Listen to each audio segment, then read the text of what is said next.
గాయపడిన వేళ, అనుక్షణ పయనములో పడిపోయిన వేళ, అనుదిన పోరాటములో గాయపడిన వేళ, నీవే నన్ను ఆదుకుంటివి, అండగా నిలచి బలపరచితివి.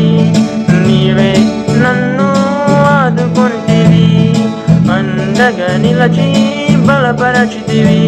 యేసు, ఇంతని వర్ణింపగలనా, ఎంతని వివరింపగలనా, అంతని చాటింపగలనా నీ ప్రేమ మాధుర్యమును, ఆ కృపా కనికరం